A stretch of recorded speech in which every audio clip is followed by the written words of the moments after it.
The silence that fell over Kingsley, Manhattan's most exclusive restaurant, was so heavy it felt like the entire room had stopped breathing. Conversations ended mid-sentence. Forks hovered above plates. Every gaze turned toward a small, tense space between the tables.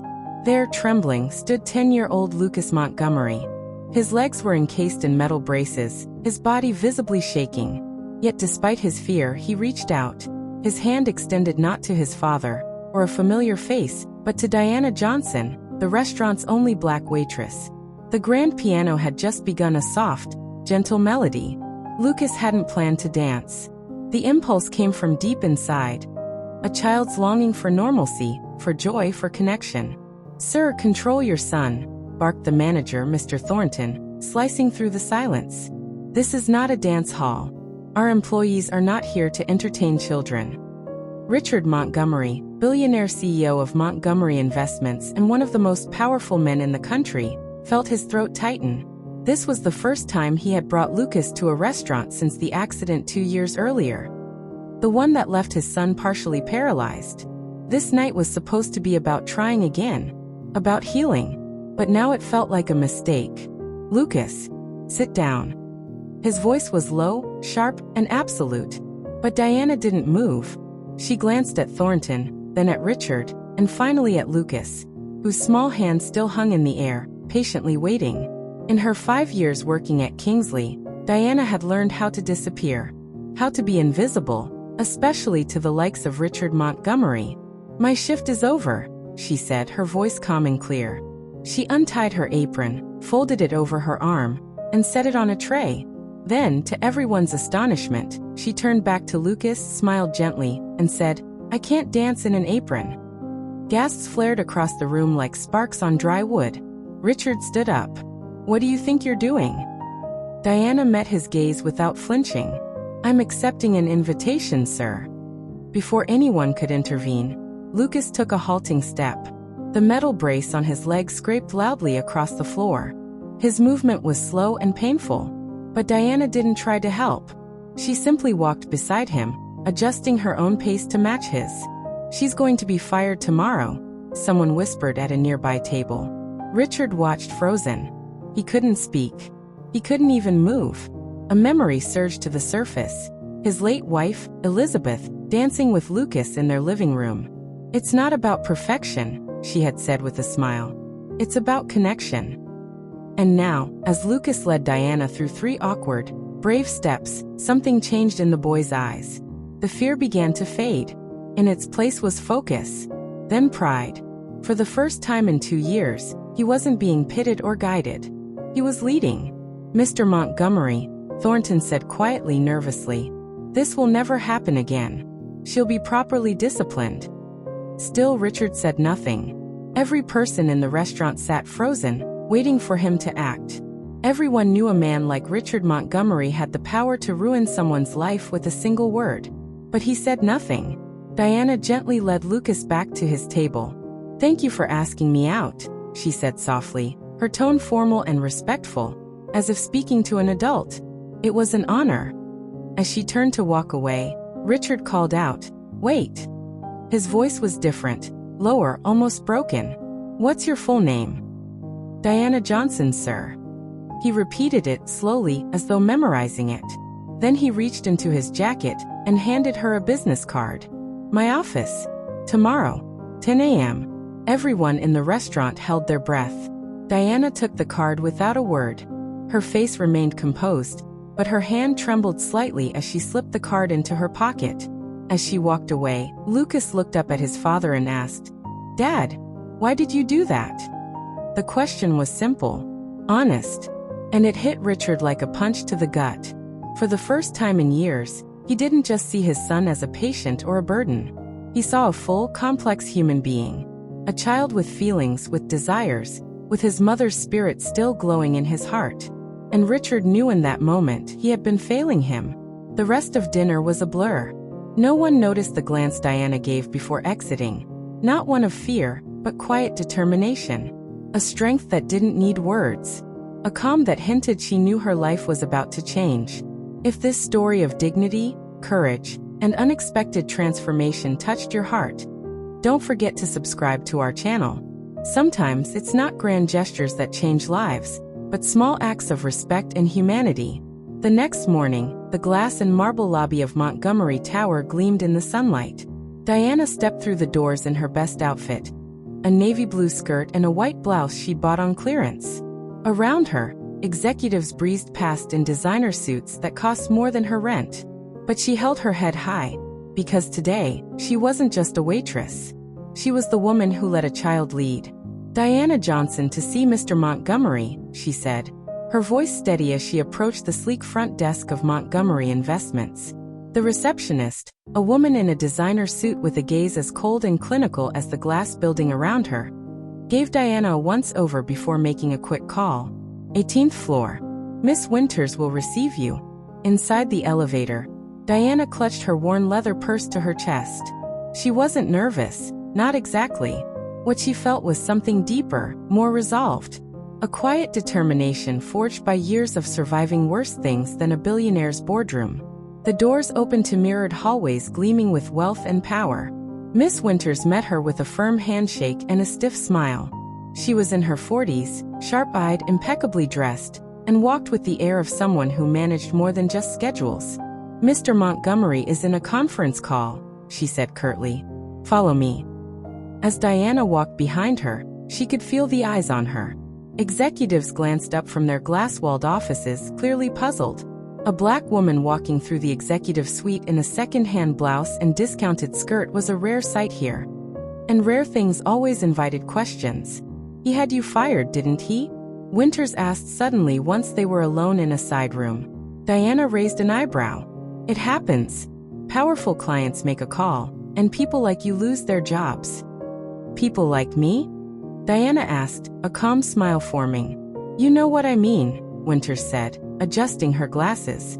"Employees who don't know their place." Diana's smile didn't falter. And where exactly would that place be? Before Winters could reply, her phone rang. "He'll see you now." Richard Montgomery's office occupied half the floor. Floor-to-ceiling windows gave him a commanding view of Manhattan, glittering below like a toy city. He stood facing the skyline, hands in his pockets, the picture of wealth and control. "Mr. Montgomery," Diana greeted, polite but not deferential. He turned slowly, his expression carefully neutral. "Miss Johnson, thank you for coming." He motioned to a chair. "Please sit." The silence that followed wasn't accidental. It was the kind of pause used by powerful men to make others uncomfortable, to prompt them to speak first. But Diana recognized the tactic. She met it with her own silence. Finally, Richard broke it. "Do you have a background?" "Excuse me." "Education." "College." Diana's posture remained upright. "Bachelor's in Child Development from NYU. I started a master's in special education, but couldn't finish." Something flickered across Richard's face, surprise, maybe even respect. "And you're working as a waitress?" "I work 3 jobs," Diana replied smoothly. "The restaurant, a bookstore on weekends, and I tutor when I can get students." Richard moved to the table beside him and picked up a folder. "I did some research," he said. "Wanted to know who the woman was who," he paused then finished, "danced with my son." He opened the folder. Inside were photos of a small community center. "Freedom Steps," he read aloud. "You founded it." "Co-founded it," Diana corrected. "With my sister Zoe. It's a dance program for children with physical disabilities." "And it's closing," Richard added, flipping through documents. "No funding." Diana gave a small nod. "That's correct. I didn't bring you here to offer charity. I didn't come here to ask for any," she replied. "You invited me." Richard gave a soft, almost bitter laugh. "Fair enough." He stood again, pacing slightly. "I want to offer you a job." Diana blinked, surprised. "As a waitress in your home?" "No," he said. "As a therapeutic companion to Lucas."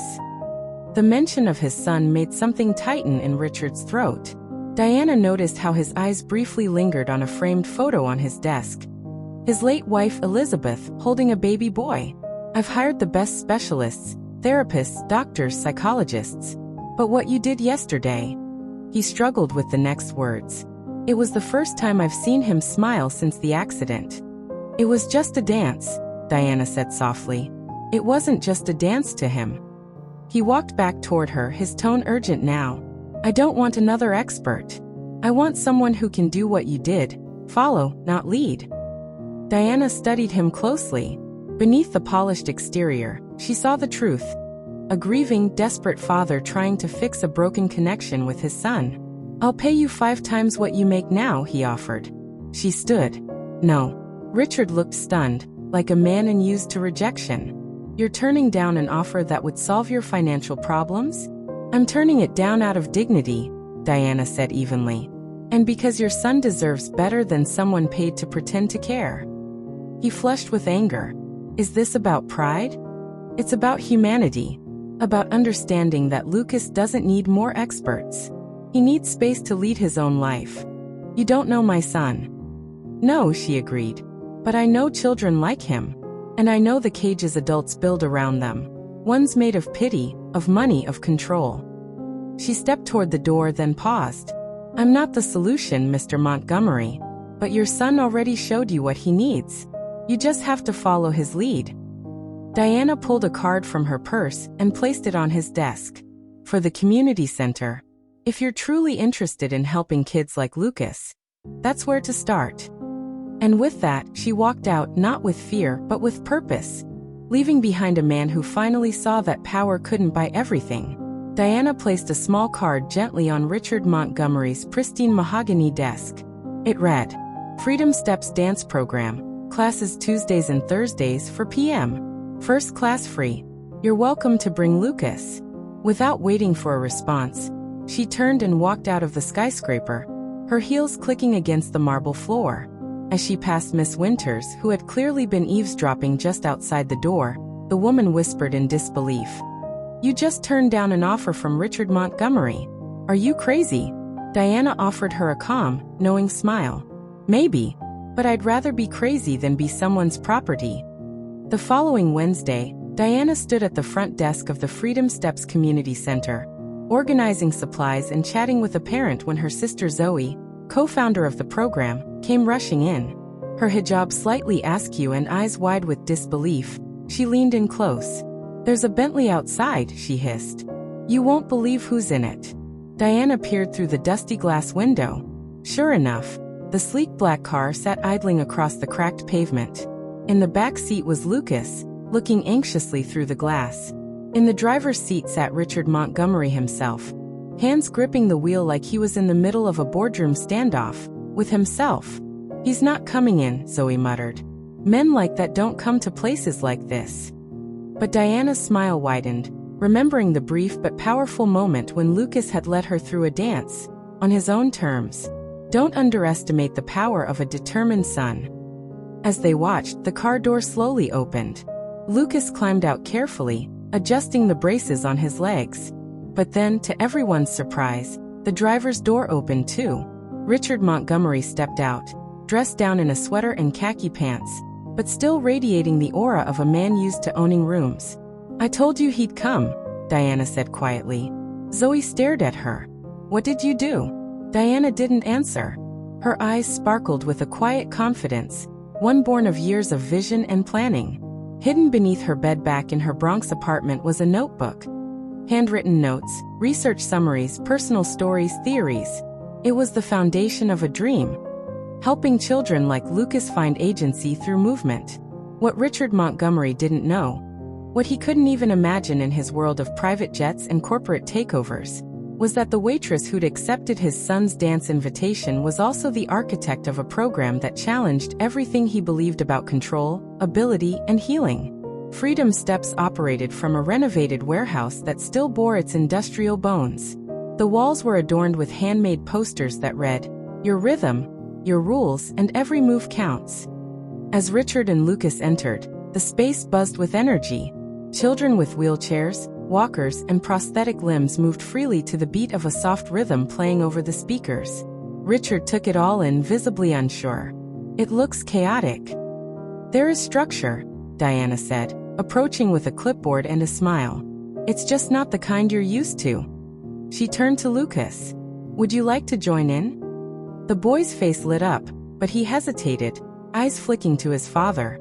"Go on," Richard said, voice stiff. "I'll be right here."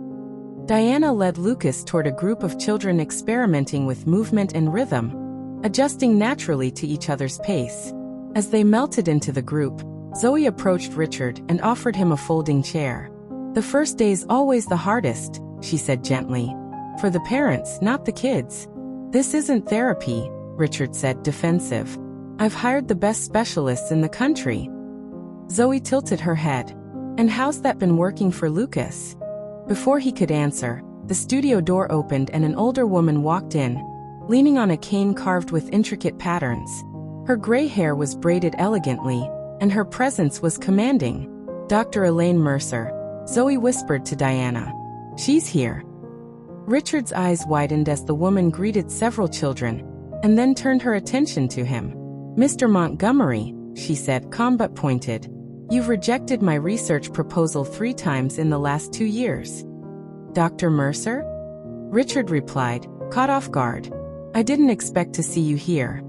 "I oversee the research component of Freedom Steps," she said. "We're studying how non-directive approaches to movement impact neural reconfiguration in children with motor impairments." Richard frowned. "This is a research project?" "I thought this was just a dance class," he added, eyes narrowing. Diana returned, having stepped back after settling Lucas in. "It's both. Freedom Steps is a pilot motor rehabilitation program. We blend adaptive dance with neuroscience, especially around the concept of movement autonomy." "Then why?" Richard asked. "Do you work as a waitress if you lead something like this?" "Because," Diana said without hesitation, "we don't have the funding. We do what we can with what we have." Her voice was calm, but her meaning clear. Not every life-changing program came with corporate sponsorship or media headlines. Some were built out of heart, sweat, and a deep understanding of human dignity. And as Richard looked at his son, now laughing while trying to mirror a peer's spin, he began to understand. He hadn't come to a charity or a science lab, or even just a dance class. He'd come to a revolution. Adequate funding yet, and because people like you rejected us 3 times. The penny dropped. Richard Montgomery's expression shifted. The carefully constructed composure cracked just enough to reveal something rare: realization. "You were Dr. Mercer's assistant on the proposals," he said slowly. "Co-author," Dr. Mercer corrected firmly. "Diana has an incomplete master's because she had to leave NYU to care for her sister. But her theoretical work? Groundbreaking." Richard turned back to Diana, his voice quieter now. "You knew who I was. Back at the restaurant." Diana nodded. "From the moment you walked in. And when Lucas danced, you saw an opportunity. I recognized a moment to show, not tell," she said simply. "Was it staged?" he asked, voice sharp with suspicion. "The dance? Absolutely not. Lucas chose to get up. I chose to follow." Before he could respond, the studio doors opened again. A cluster of reporters and camera crews stepped inside. Microphones. Flashes. Richard's jaw tightened instantly. "What is this?" he demanded, his voice like cold steel. "Part 2 of your plan?" Diana gave the smallest smile as Zoe stepped beside her, holding a fresh copy of a news article. "Revolutionary motor rehabilitation methodology shows promising results." "We published our first results today," Dr. Mercer explained, her tone calm, resolute. "And we invited the press." "You used my son for a PR stunt?" Richard's voice cut through the air, sharp enough to silence the room. Diana motioned him into a side room. The walls were covered with photos of children, each accompanied by handwritten notes tracking their progress. First spins, first unassisted steps, first signs of joy. On the last wall hung a single, empty frame. "What's that?" he asked. "Our future," Diana answered. "The full rehabilitation center we could build, if we had the resources. 500 children a year instead of 50. Richard stared at the empty frame, then back at her. "You orchestrated all of this. The dance, the meeting, bringing me here today on press day." "I saw an opportunity," Diana admitted, unflinching. 4 months ago, you canceled our meeting, without even reading the proposal. I promised myself I'd find another way." Before he could respond, Zoe rushed in. "It's Lucas." They hurried back into the studio. Everyone stood in silence surrounding Lucas, who was at the center of the room. Someone had turned off the music. All eyes were on the boy. Slowly, almost defiantly, Lucas removed one of his braces. Then, balancing carefully on just one support, he looked forward with deep concentration. "Lucas," Richard stepped forward. "Wait," Diana whispered. "Watch." Lucas took a breath. And then he stepped. Just one small, uncertain step. But it was his. Completely his. The children burst into cheers. Camera flashes lit up the space. It wasn't polished. It wasn't perfect. But it was free. Unscripted. Real. Richard stood still. For a man known for ironclad control, his face now betrayed emotion he rarely allowed himself to feel. His eyes glistened, not from anger, but from something deeper. Unfamiliar. Human. "This," Diana said softly beside him, "is why we created Freedom Steps. It's not about perfect steps. It's about first steps. On their own." Richard looked at Lucas, truly looked at him. Not as a project. Not as a challenge to solve. But as a full person. A boy discovering his own rhythm. "This could have been done without manipulating me," he said at last, the edge back in his voice, but less sharp now. "It could have," Diana agreed. "If you had answered our calls. If you'd read the proposal. The one you rejected 3 times. Just then, a reporter stepped forward. "Mr. Montgomery," she called. "Could you comment on your presence here today? Is it true your foundation denied this program funding multiple times?" The room stilled. Lucas, still practicing his unsteady step, was oblivious to the political storm forming around him. All eyes turned to Richard Montgomery. He could walk out, reaffirm his reputation as unfeeling, impenetrable. Or, he could do something that made no financial sense. Something human. Richard looked at his son, then at Diana, then back at the crowd. And for the first time in his public life, he let something other than his wealth speak. "You know what's hardest for someone in my position?" he said, voice steady but not loud. "Admitting when we're wrong." A hush fell over the studio. Cameras clicked. Reporters leaned in. Richard Montgomery, the untouchable billionaire, stood in a community center in the Bronx, surrounded by children, activists, and scientists he had once ignored. And for the first time in years he felt something he couldn't buy or bulldoze. Humility. The orchestra of power and privilege he once conducted had gone silent. And in its place rose the rhythm of a child's first step, uncertain, imperfect, and free. The Montgomery Foundation is pleased to announce a 5-year commitment to fully fund Freedom Steps, along with the construction of a permanent rehabilitation center based on the revolutionary methodology developed by Dr. Elaine Mercer and Ms. Diana Johnson. Camera flashes exploded. Gasps rippled through the crowd. Zoe, overwhelmed, let out a surprised laugh. But Richard Montgomery wasn't finished. "On one condition," he added, turning toward Diana. She tensed. "That Ms. Johnson retains full autonomy over the program. No corporate oversight. No interference." The press went silent. Diana stared at him, speechless, her eyes welling not with fear, but with clarity. He wasn't just funding the program. He was letting go. 3 months later, the sound of bulldozers echoed through the Bronx. The foundation had broken ground on the new Freedom Steps Rehabilitation Center. It wasn't glamorous, not compared to the glass towers and pristine labs the Montgomery Foundation usually funded, but it was bold, designed hand in hand with the children and their families. Every hallway, every room, every corner reflected lived experience over sterile theory. Diana oversaw construction personally. But she wasn't alone. Lucas came by often, now down to a single brace. Sometimes he brought friends, other kids on their own journeys toward freedom.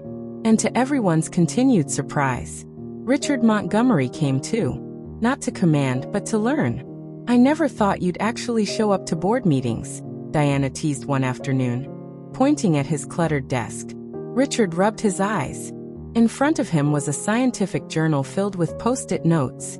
"I never thought I'd be reading about neuroplasticity at 50, but here we are." Diana studied him for a moment. "Is this public penance? Or do you really care?" Lucas asked to remove his second brace last week. I know, she replied. He told me. His old physical therapist said that wouldn't be possible for 2 more years. Diana smiled. But you fired her, remember? Because you said she was wrong. And she was. Diana turned the tablet toward him. A photo of Lucas balancing on just one crutch, smiling. He's progressing faster than anyone predicted. Richard was quiet, thoughtful. Then out of nowhere.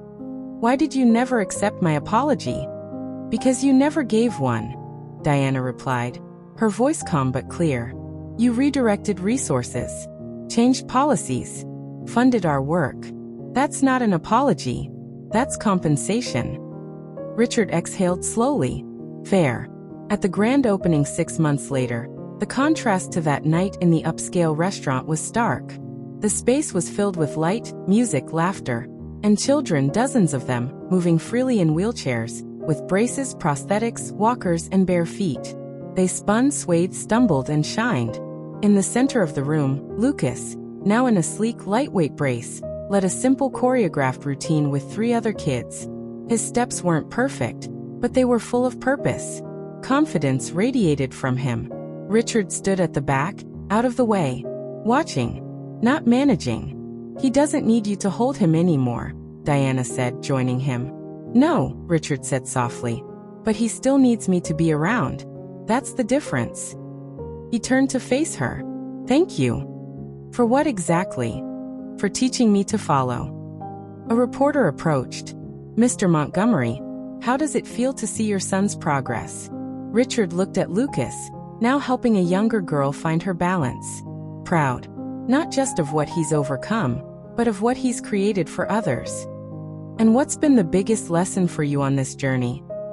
Richard Montgomery, the man once known only for his towering wealth and rigid views, looked into the lens without flinching. That real leaders aren't the ones who push others down the path they believe is right, he said. Real leaders are the ones who have the courage to follow when someone shows them a better way. 1 year later, Freedom Steps had expanded to 3 more cities. Diana received the National Pediatric Rehabilitation Innovation Award. Hospitals across the country began integrating her methodology. Lucas, now using a cane only on tough days, enrolled in regular school and became a youth spokesperson for the program. He spoke at conferences, schools, and online forums, not about disabilities but about possibilities. And Richard? He learned the hardest and most valuable lesson of all. That true power isn't about controlling every move. It's about knowing when to step back and when to let others lead. In a world where the powerful rarely change and the unheard often remain in the shadows, the story of Richard, Diana, and Lucas stands as a quiet revolution. Because sometimes, the most profound change doesn't come from billion-dollar investments or grand gestures. Sometimes it starts with one small, shaky, defiant step, and someone else wise enough to follow. If this story moved you, if it reminded you that real change comes from listening, learning, and showing up, hit subscribe. Because here, we believe that the biggest revolutions start not with wealth or fame, but with courage, empathy, and the freedom to take your first step.